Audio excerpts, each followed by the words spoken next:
Hi, I'm Carrie. And I'm Emily. And we are the voices of Tarbis. In a nutshell, we travel to different historical places and events and we blog about them. But we wanted to try a different medium, so we're branching out into podcasts. Each week, we'll have a chat about different periods of history, important events, and extraordinary people in one way or another. And we'll round it all off with a relevant, ridiculous death. So, sit back, grab a drink, and enjoy Tarbis after hours. Well, ladies and gentlemen, it's that time of year. We're sitting here with a glass of mulled wine, in front of a crackling fire, a box of celebrations to hand. Other sweets are available. Celebrations are the only ones I have in my home at this moment in time. In fairness, I think, roses don't have Snickers. Well, or Maltesers. Sorry, we're just having a munch. It's Anyway. Christmas, it's what you're meant to do. Yeah. 'Tis the season to be a roly-poly. It is. So, these next 2 weeks are going to be Christmas themed. In case you hadn't gathered. This one, we thought we would do the history of Christmas and its origins. Mm-hmm. And next week is going to be the big man himself, or the real version of the big man himself. Yes. Oddly enough, not Jesus. No, No. the We're big talking red about, man. Saint Niklaus. But for this week, Christmas! yep, Right. Christmas. The term is actually fairly recent. Did you know that? It refers to Christus Masse, which means Mass on Christ's Day. It was originally called Yule, from the Germanic Yule, or Anglo-Saxon Yule, meaning the feast of winter solstice, which is the 21st to the 22nd of December, which is later on this week. Now, it was also known as Navidad in Spanish. Feliz Navidad. Thank you for that. You're welcome. Natale in Italian. There isn't no. a song called Natalie. There's a Bruno Mars song, Natalie. Is there? I think so, yeah. Oh. There's Noël in The French. first Noel. Or possibly because of their links to the Nativity. Nativity, birth, Noël, blah blah. Okay. The German Weihnachten means hallowed night. Did I say that right? Weihnachten? Woo! Yeah. Yay! It's actually been a family holiday since the early 20th century, and it's become increasingly devoid of Christian elements, involving the mythical Santa Claus. Spoiler, if there's any children listening, she did not mean that. I didn't mean mythical Santa Claus. I didn't mean that Santa was a myth. I mean, the guy that you see on the Coke adverts is a myth. However, St. Nicholas, the real Santa Claus, is a real person. He actually was a real person. And you'll find that out next week. Yes, you will. But for now, in early Christianity, the date of Jesus' birth and the celebration were different. Okay. Within the first couple of centuries of the religion, there was actually strong opposition to celebrating his birth. His with a capital H. Yeah. meaning Jesus. Yep, or that of martyrs. Mm-hmm. It was believed that the dates of their martyrdoms should be celebrated, not the birth, as was a pagan custom. So pagans celebrated birthdays, but they celebrated death days, so to speak. Yeah, the So- days they became a martyr, and to be Yeah. a martyr obviously means that you die for your cause. Yeah, and Jesus being supposedly the ultimate martyr. Yeah. Yeah. So the 25th of December was identified by, Sextus Julius Africanus. in 221 CE, and has also been attributed to Pope Julius I, and stuck, but there is no mention in the New Testament of that date. Yeah, they don't actually put a date for Jesus' birth, or even a time period, like a month or a season. They just say it was around the time that they decided to do the census. And they left to go back to Bethlehem to do the census, and there was no room at the inn. Blah, blah, blah.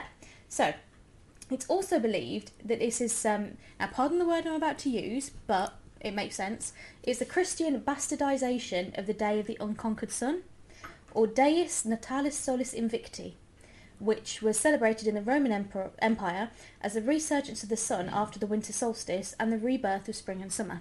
So by bastardisation I mean that it was taken from that and changed. Because as we've said before, it was a lot easier, like we said on the Halloween one, it was a lot easier to adapt the old pagan customs into Christianity because it made people more more likely to stick to Christianity and not rebel. Yeah. And another theory is that if the spring equinox marks the creation of the earth and the conception of Jesus, then 9 months later is Christmas, when Jesus was born.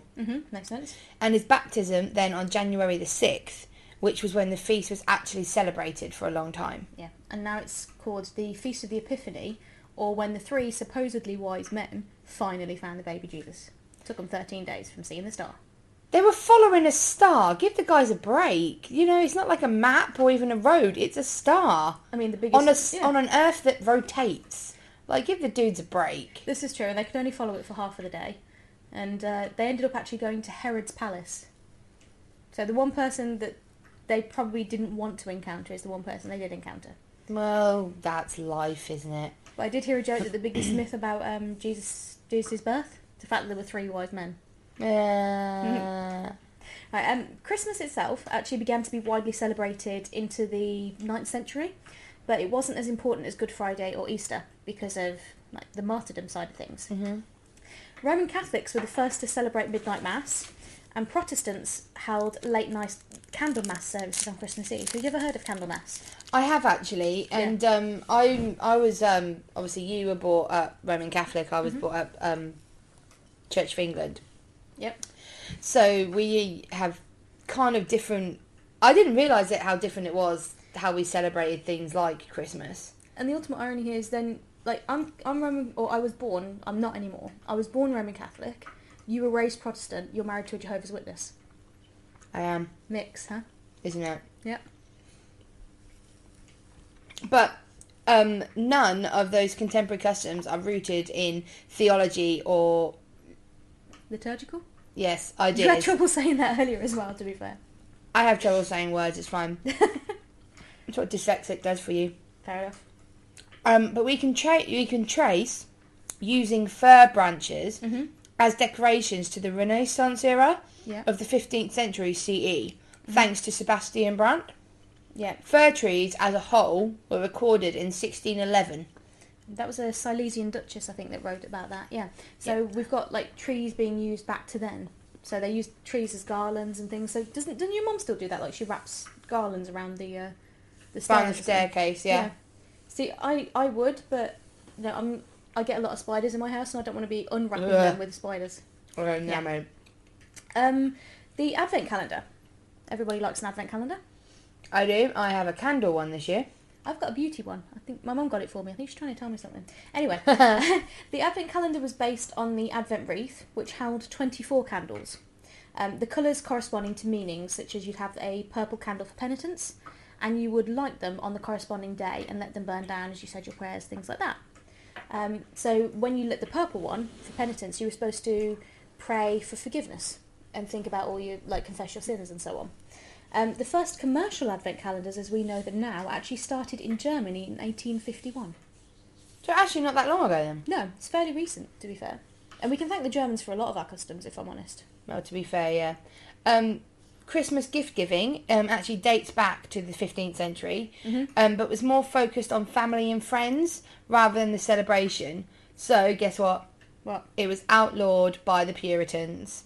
Boo. Yes. Oliver Cromwell. The panto villain of the era. And banned completely in North America and England. Oh, no, it wasn't. Oh, yes, it was. Christmas cards were first sent in England in the 19th century. Again, fairly recent. St. Nicholas comes in some European cultures on the 6th of December, so a bit earlier. And the actual night of the birth, that's not the actual night of the birth. But again, North America intervenes, so it's kind of like North America says it, the rest of the world does it. They're quite an influential country, in case you hadn't noticed. And now they're given on the morning of the 25th. The repercussion of this being that it's led to almost an extinction of Christmas morning church services. Because most people are getting up, having breakfast, having presents, watching whatever's on the TV that morning. You say that, but actually this year I'm going to witness the royal family attending their church service on Christmas morning. You are, to be fair, but you're a member of the Associated Press, though. Yeah. Ooh, how does that feel saying that? So, the original observance of Christmas actually lasted a week. A whole week of Christmas. See, I have that anyway because my birthday's in the middle, so I just have Christmas, New Year, my birthday's in the middle. The whole week is just celebration. See, technically, if we were to celebrate it right up until the Feast of the Epiphany, my birthday comes the day before the Feast of the Epiphany. So it would be Christmas, your birthday, my birthday, Epiphany, over. Sorted. And, oh, sorry, I apologise, that was my phone. Oh, how unprofessional. Can't sin! Shame. Oh, and it happened And again. again, Carrie, just put your phone on. I do apologise for this brief interlude that Carrie had been so rudely leaving her telephone on. It's now on vibrate. So the Christmas lasting a week, it's now been reduced to Boxing Day thanks to growth in business. So we can thank business for that. The stock market, stock exchange, FTSE I still 100, celebrate it. blah, blah, blah. Listen to me, FTSE 100, like I know anything about the stock market. Yeah, I have no idea. I mean, maths is not my strong suit. 2 plus 2 is who knows. Right, let's talk about some of the origins. So it's like Christmas in a nutshell. So how about the origins of some of the customs? Well, in Scandinavia, Norse celebrations of Yule lasted from the 21st of December to the end of January. So you're looking there at almost 6 weeks. Yes. Fathers and sons would bring home large logs, and a feast would last until that log burnt out. Sometimes as much as 12 days. 12 days of feasting. That sounds like my kind of party. Henry VIII would have loved it. Well, that's where you get the idea of the Yule log from, like the big chocolate log. The Yule log. Thank you, Scandinavia. They believe that each spark from the fire was a new pig or calf to be born. It was when most crops were harvested. Mm-hmm. Animals were slaughtered, and beer and wine was fermented enough to drink. That makes sense because your crops is harvested, so they're being kept over the winter to eat during the winter, and then your animals being slaughtered. It's less animals to feed over the winter, and it's probably the first time any of them would have tasted meat for months on end. So, and beer and wine. Everybody likes beer and wine, and in the middle of the winter, beer blanket. It warmed you up. Yeah, exactly. Mulled wine by the fire. I mean, we're not sure if it's actually picking it up on the microphone, but there is a crackling fire in the background. There is. I would pick up the mic and take it over there, but there is a chance I might fall over because there's a lead in the way. Very, very high chance. So, that was Scandinavia. One of my favourite places. Now over to another one of my favourite places, ancient Rome. Saturnalia. You ever heard of the phrase? Nope. Saturn was the Roman god of agriculture, and the Saturnalia was the feast in his honour. It began the week leading up to the solstice and lasted a full month. During the Saturnalia, things just basically went topsy-turvy. You remember when we did Elagabalus, we said how strict the Romans were on the rules? Well, slaves became masters, peasants controlled the city, and businesses and schools were closed. So basically everything just flipped on its head for a whole month. Did the slaves ever turn around and kill their masters in the Saturnalia? Well, if they did, they would have been severely punished afterwards. But the masters were dead. Yeah, but the masters had friends. But and the entire Roman military. I mean, just look at Spartacus. That didn't end well for Spartacus. I am Spartacus. No, you're not. Yeah, pretty much. Yeah. So, that was Saturnalia. There was also Juvenalia, in honour of the children of Rome. And there was also the feast of Mithra, or Mithras, who was like an Indo... sort of... what's the word I'm looking for? He was like an ancient Indian sort of god. And he was known as the god of the unconquerable sun. Well, if you're going to be a god, you'd want to be a god of something unconquerable. Yeah, this is pretty fair. He was an infant god born of a rock. Wait for it. He had 12 followers, and when he died, he was resurrected 3 days later. I do believe I have heard that before. It is entirely possible. I mean, maybe not the rock bit. Yeah, Mary ain't no rock. But that is a form of miraculous conception. That is. Indeed. Although how you would be born of a rock, I'm not entirely sure. So, the idea of Jesus at his birth, everyone says, you assume he's born at Christmas time. It's entirely possible he may have been born either in autumn or in the spring. The big clue there? Shepherds. Well, shepherds watch their flocks by night. What shepherd in their right mind would watch their flocks out in the middle of winter? I mean, you grew up in Norfolk. You know a bit about farming country. How many sheep do you see wandering around in winter? Not very many. There you go then. Let's not talk about the three wise men again. In the Middle Ages, there was a mass, and then there was a big drunken feast, kind of like modern day Mardi Gras in New Orleans. Just anything goes, everybody's drunk, you're having a great time, you honestly couldn't care less until you get the hangover the next morning. Or the next week, knowing then they probably partied for a week. But then they would pick a beggar or a youth, if it was in like some sort of college area, and they would name him the Lord of Misrule. And he would like lord it up over everyone, and everyone would play along, having great fun, pretending to be a subject. You get a load of beggars that would go around to people's houses and beg for food and drink. And if they didn't get it, then there would be just all kind of mischief on the owners of the property. Oh. So again, it's the sort of trick or treat idea, but with a Christmas theme. Well, I have some Christmas traditions to throw your way, Carrie. Oh, hit me with it. Feeling Not a little bit literally. crazy.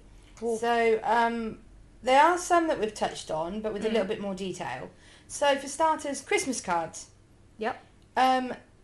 Having helped set up the Public Records Office, now known as the Post Office, Right. Sir Henry Cole and artist John Horsley created the very first Christmas card in 1843 as a way of encouraging people to use the post office. Okay. Cards would cost £1, which is equivalent to about £5.75 now. So what? £6 to send a Christmas Sorry. card. Yeah, you actually choked. I genuinely did. She actually choked. And but stamps would cost a penny, so about 40p at most common prices. Yeah. So you'd spend £5 on a card and then 40p to send it. So you're looking at £5 a card. I'd take it myself. I don't know. You've seen some of the ones they sell in like Clinton's. You're looking at True. yeah. But advances in printing brought the prices down, making cards hugely popular by the 1860s. And by 1900, the custom of selling Christmas cards had spread throughout Europe.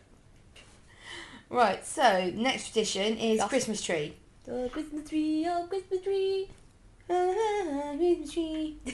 So, while Christmas trees have been around for a millennium in Northern Europe, the first one didn't appear in the UK until the 1830s. Yeah, and that's when Prince Albert put up a Christmas tree at Windsor Castle in 1841. Good old Prince Albert. And he started what became an evergreen trend.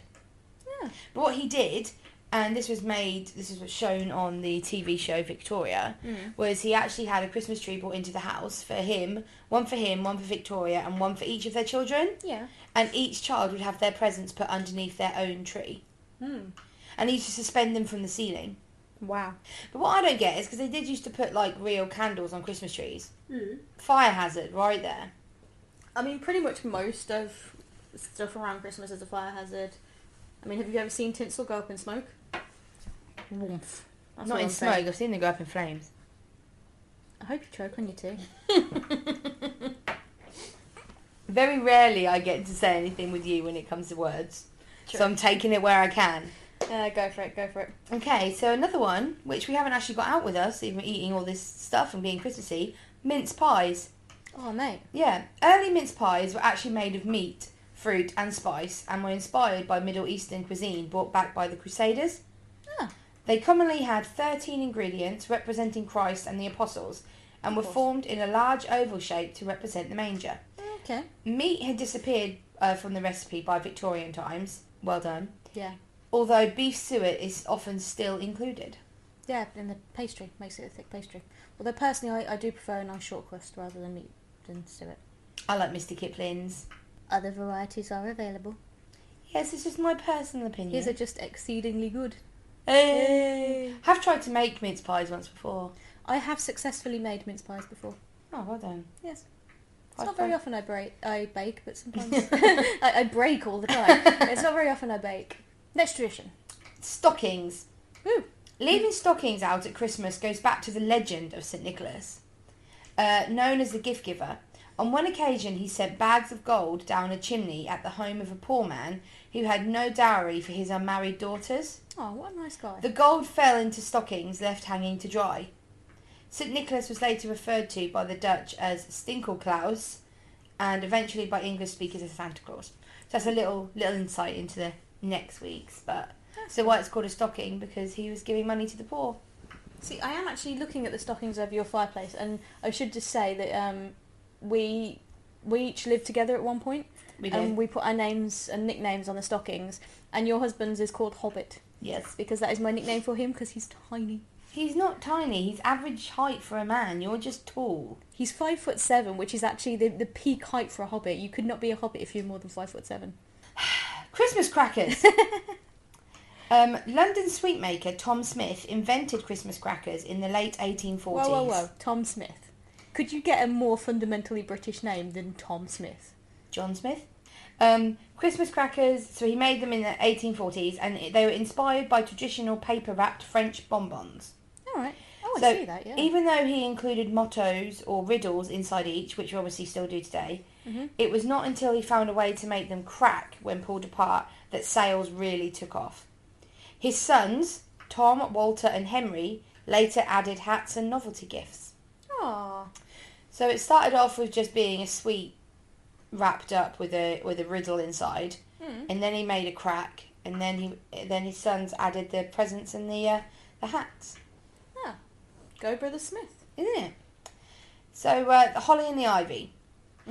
Synonymous with Christmas and the subject of a traditional British folk carol, both holly and ivy were originally used in pre-Christian times to celebrate the winter solstice, as they provide a rare splash of colour to the darkest month of the year.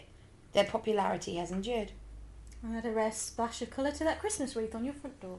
As well as my bright pink bubbles look like Mickey and Minnie Mouse. Yeah. Turkey! No, that's chicken. Maybe we should not have drunk the mulled wine before we press play. Whoops. Turkeys originated in Mexico and were first brought to Britain. To Britain? This is going so well. Please don't turn off. Turkeys originated in Mexico and were first brought to Britain in 1526 by William Strickland. Henry VIII, Mabey, enjoyed turkey, and although the bird became fashionable in high society in the late 19th century, it was actually Edward VII who made it a regular at Christmas for the middle classes. Yeah, because they used to eat peacock and swan, didn't they? Yep.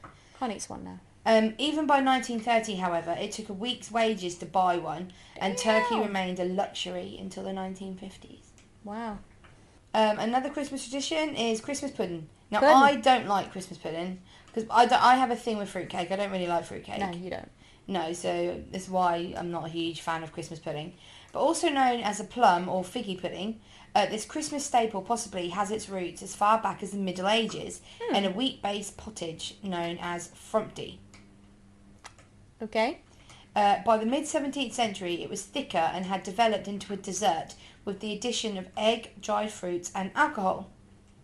In Victorian times, plum pudding was a Christmas favourite, and it was traditionally made a week before Advent on what is known as the Stir-Up Sunday.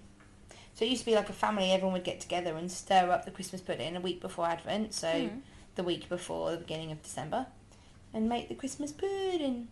So another one Yes? is the good old favourite of all you singletons, mistletoe.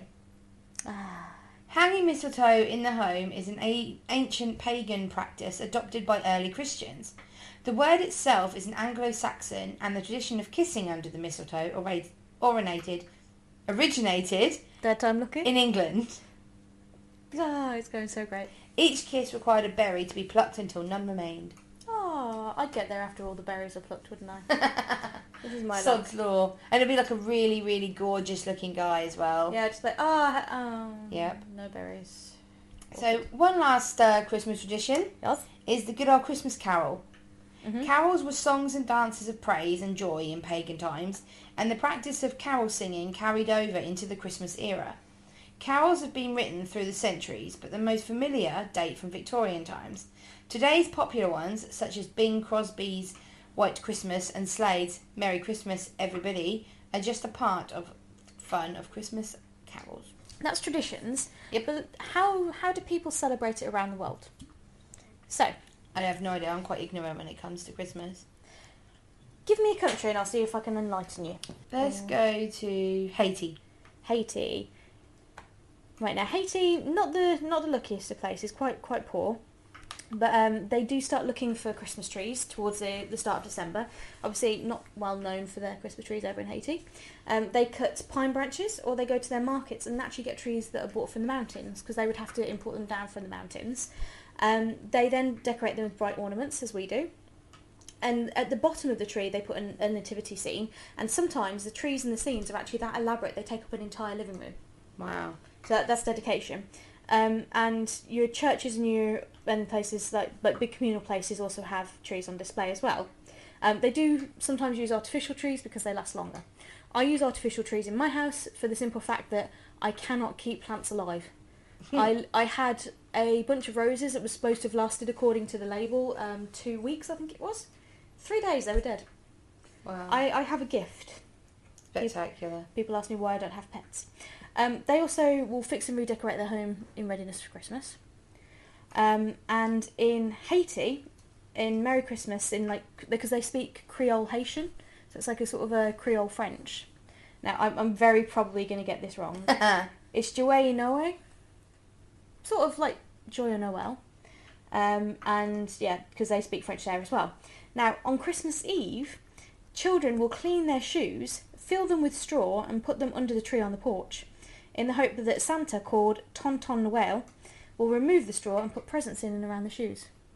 Oh. So if you wake up in the morning and there's still straw in your shoes... You've been bad. Yep. Often lots of houses in neighbourhoods are all open with lights until around 3 a.m. Children are normally allowed to go out, and often the parents don't know where they are in the early morning. Older children are expected to look after the younger ones. And children of all ages are allowed to drink anisette, which is a slightly alcoholic drink made by soaking anise leaves, like star anise, in rum and sweetening it with sugar. Wow. Yep. There is still the option of midnight mass church service or carol singing. And then you come home and eat the main meal called réveillon, which is a French term meaning to wake up. And it's also what they call the main meal actually in France. It normally starts in the early hours of Christmas morning and lasts until the dawn. So you start eating about, 2:30, 3 o'clock in the morning. Keep going until dawn, which is about 7. Wow. 4 hours of food. Christmas Day is spent most of the time with them sleeping off the celebrations from the night before, so Christmas Day is pretty quiet. However, there is more eating later and playing with whatever Tonton Noël brings you. Nice. Now, Iceland actually has a really interesting custom. And I'm just trying to find some information from it, because I know about it, and I'm just trying to think if I can remember it. But it involves giving gifts of books before Christmas to read. Like, on Christmas Eve, you get gifts of books. Very similar to, because in a newer tradition that's kind of started in the last few years, it's like a Christmas Eve box. Yeah. Where you give, your children a new set of jammies, a hot chocolate, and some books to read before you go to bed. Yeah. I think that's a great idea because, it tires them out. Now, again, I'm going to try some pronunciations. Oh, these ones should be fun. Let's see how this goes. I mean, no offence. So, you've got December the 23rd, which is Thorlaksmessa, St. Thorlaka's Day. And he's Iceland's major saint. He's Heilaga Thorlaka Thorhallsson, the Bishop of Skarholt. And it was December 23rd is the day he died. And the main custom is eating a simple meal of skate, which is a type of fish. And then the Yule tree is decorated. And it's also a big shopping day for last-minute gifts, which, to be honest with you, is probably going to be my shopping day for lastminute gifts this year as well. You are actually going on the 23rd. I am. No, I'm going on the 22nd. Oh. 23rd is my wrapping day. See, I've planned a day ahead. I'm terrible for that. It's every single year, without fail, isn't it? And then you've got the Aðfangadagor. Yeah. Even you struggled on that one. I struggled on that one. It's Christmas Eve. It's celebrations start at 6 o'clock, and in the evening. Yeah, in the evening, and it was from an old tradition where the new day actually started at 6 p.m, not at midnight. And Icelandic children will open their presents after the evening meal, and that's when the Yule celebrations really start. So TV actually used to stop at 5 p.m. and restart at 10 p.m. See, they should do that now. People would spend more time with their families, I think. Yeah, board games, man. Board games. Then you've got the Juledaga, which is Christmas Day, Yule Day. It's usually celebrated with the extended family. And the main meal is hakkingjot, a leg of roast lamb. Ooh. And then you've got a rock ptarmigan game bird, which is usually eaten. Then you've got the laufabröd, or leaf bread, which is thin sheets of dough cut into delicate patterns and fried. If you've ever seen them, they look pretty awesome. Oh, cool.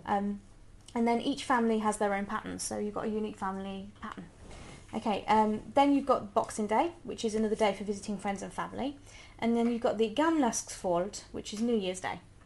And that's one of the most important nights of the year in Iceland. And they've got magical traditions that are supposed to happen on it.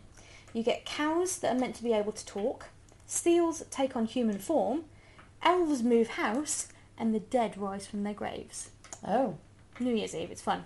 They have bonfires since the late 1700s and big fireworks, which is called Sprengja út árið, or blowing out the year. Right, then you've got the Threttandinn, the Epiphany, which is the last day of Yule, celebrated with bonfires and elfin dances. Do you have an elfin dance? I don't know. I've seen Buddy from Elf. He can strut his stuff. If you say so. Many of the magical traditions are actually supposed to happen at Threttandinn, and one other big custom is the coming of the Jólasveinarnir, or the Yuletide lads, magical people who come from the mountains in Iceland each day from December the 12th till Yule Eve, and a different Jólasvein, Yuletide lad, comes every day. The Jólasveinar first came to Iceland in the 17th century as the sons of Grýla and Lepaluthi, a couple of child-eating, bloodthirsty ogres. Nice happy Christmas tradition there. Well, it was going so well. And here are their names in English. Are you ready for this? I'll say the English, you say the Icelandic, yeah? Oh, okay. Go on, you go first. Stekjastawa, Gimpy, Giljagawa, Gully Imp, Stufa, Itty Bitty, Þvorslækir, Pot Scraper Liquor, Pottaslækir, Pot Liquor, Askaslækir, Bowl Liquor, Hóðaskellir, Door Slammer, Skýrgamur, Skier Gobbler, Skier, like the Icelandic yogurt, which I love, by the way.